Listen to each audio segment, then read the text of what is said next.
Bonsoir à tous, moi c'est Alizée, et j'ai toujours été passionnée par les écrivains voyageurs, ceux qui partent, sac sur le dos, sans savoir où ils vont. Et il se trouve que cette année, je commence un mémoire dans le cadre de mes études en design de produits pour repenser le matériel de randonnée. Pour moi, alors dans ma tête, ce projet, c'est le prétexte idéal pour réaliser mon rêve d'aventure. Passer de la théorie à la pratique.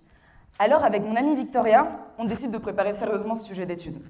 Seul problème, nos moyens financiers ne nous permettent pas de faire le tour du monde ou de parcourir l'Himalaya. Et ma coéquipière ne supporte pas les pays où la température dépasse les 20 degrés. Ça devient un peu compliqué. On opte alors pour l'Écosse, terre vierge de tout touriste avide de beignets gras sur les plages bondées du mois d'août.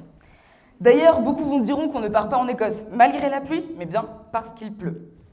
On décide de parcourir la West Highland Way, un chemin qui parcourt les Highlands sur 160 km et qui est alors pour nous la route vers l'Eldorado. Vu notre état d'excitation extrême à l'idée de partir, les détails du trajet se règlent assez vite, en une soirée à peu près. Comment se déplacer? À pied ou en stop. Comment dormir? Camping sauvage, bien sûr. Comment manger? Bon, un gros paquet de pain complet et un peu de jambon devrait faire l'affaire. Et voilà, là on est arrivé. Les panneaux, ça y est, vous l'avez fait, bravo, nous entourent. Sauf que c'était là qu'on était censé commencer le trajet. La route qui allait faire de nous de vraies aventurières. Ça pouvait pas se terminer comme ça. On était censé partir d'un point A pour aller à un point B. C'est là qu'on s'est rendu compte que la route avait un sens et que visiblement on était dans le mauvais. On se demande alors où commencer. On demande à tout le monde le début du chemin, mais tout le monde se force de nous dire « Hé, les meufs, la route elle est finie ». Alors on cherche une carte de la randonnée pour trouver notre chemin, mais c'est impossible. Personne n'a besoin d'une carte à la fin de son voyage. Heureusement, on en trouve une posée comme par magie sur le sol, la route pouvait commencer. Il y a plusieurs inconvénients à faire le trajet en sens inverse. Tout d'abord, la route est moins bien indiquée, le vent souffle contre nous et quand l'objectif est de faire une petite vidéo de son voyage, il faut jouer de ses talents d'acteur pour mimer la fatigue au départ et la motivation à l'arrivée. Entre nous, ça ne marche pas du tout, ce n'est pas crédible, nous n'avons pas fait de vidéo. Le fait qu'il n'y ait pas d'indication fait qu'on n'avait pas ce genre de petits panneaux sympas pour nous dire qu'il n'y aurait pas de quoi manger pendant 45 km. Du coup, autant vous dire que le paquet de pain complet et le jambon, on avait un peu faim. C'est aussi là qu'on a pris notre première douche, mais il fallait pas tarder, il fallait trouver un endroit où dormir. On a dormi tantôt au cœur des montagnes, au bord d'un lac, dans une station de ski, dans une ferme, on a même subi une tempête. Le fait de se coucher à 20h fait qu'on entend les derniers randonneurs passer sur le chemin et faire des petits commentaires sur l'allure de notre tente du type « Hé, regarde là-bas, un animal !» Mais pire que la route en Écosse, ce sont les midges.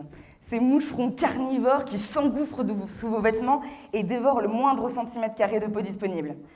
Alors tous les jours, on opte pour une tenue de combat, pantalon rentré dans les chaussettes. On utilise une écharpe pour se faire des cagoules et des sacs plastiques pour se faire des gants.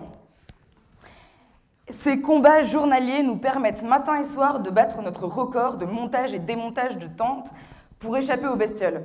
Si vous avez besoin de conseils pour votre prochain voyage, venez me voir. Mais c'est pas que pour la tenue de combat qu'on a dû faire preuve de créativité. Victoria utilise des sacs poubelles pour tout, y compris pour isoler ses chaussures de l'humidité. Mais le voyage, c'est aussi les rencontres. L'avantage de faire le trajet en sens inverse, c'est qu'on croise pas mal de monde. Et comme on est sûrement les seules personnes que les randonneurs vont croiser sur notre chemin, ils nous posent systématiquement les mêmes questions. C'est plutôt de la montée ou de la descente? Il reste combien de temps à peu près? Mais il ne faut pas oublier qu'officiellement, on était parti pour mon mémoire. Alors à ces questions, on en répond d'autres du type « Il y a quoi dans ton sac? Qu'est-ce que t'emportes alors que c'est inutile? C'est quoi ton nom, ton âge, ta nationalité ?» Des questions un peu bêtes, mais qui nous ont permis de croire qu'on était aussi un peu en train de travailler. Et puis ça fait plusieurs jours qu'on marche. On est épuisé. Alors on décide de tricher un peu et de prendre un bateau qui traverse le lac. Une fois à bord, l'euphorie un peu retombée, on a un petit doute. Le bateau ne va pas du tout dans le bon sens. Et pire que ça, il nous ramène sur notre chemin 20 km en arrière. Finalement, c'est sûrement la seule fois du trajet qu'on aura fait le trajet dans le bon sens. Mais c'est pas fini.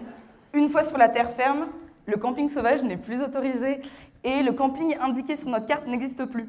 On se rend compte alors que la merveilleuse carte trouvée sur le chemin est vieille de 5 ans et qu'on est pas mal parti pour marcher.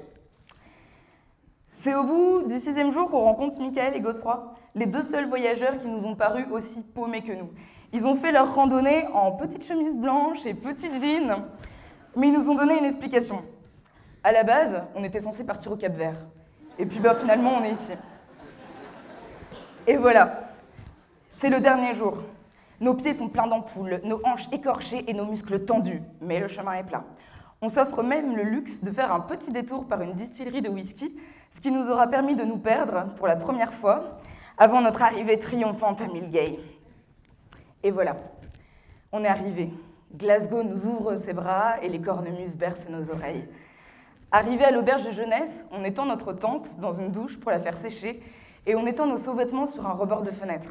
L'odeur est terrible, mais elle sent la victoire de notre duo d'aventurières.